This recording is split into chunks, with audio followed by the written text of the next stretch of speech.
Akshit, come down. Breakfast is ready. Wait, Mom. I will go to his room to call him for breakfast. Sure, Janvi. Akshit, Mom is calling you for breakfast. Let's go down. She called you but you haven't replied. Oh, sorry, Janvi. I was busy reading this chapter. Cat, cycle.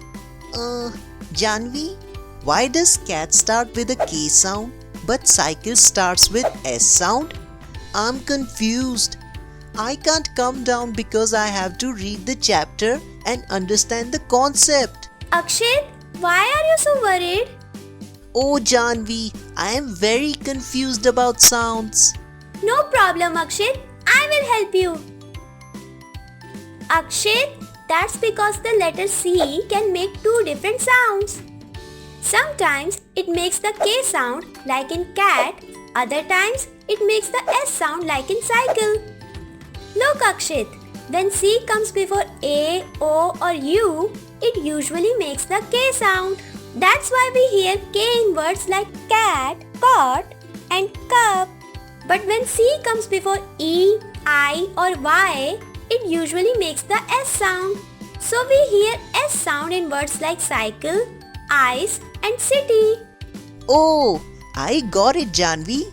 Now it is clear to me. Goat, gem, wait. Janvi, why does goat starts with a G sound but gem starts with a J sound? Don't worry, Akshit. I will explain.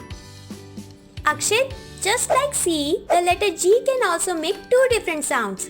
It can make the hard G sound like in goat or the soft J sound like in gem. When G comes before A, O or U, it usually makes the hard G sound. So we hear G in words like goat, go and gum. Oh, this is very interesting, Janvi. I would love to learn more. Yes, Akshit, it is very interesting. Let's move forward. See, when G comes before E, I or Y, it usually makes the soft J sound. That's why we hear J in words like giant, giraffe and gym. Okay, Janvi, got it.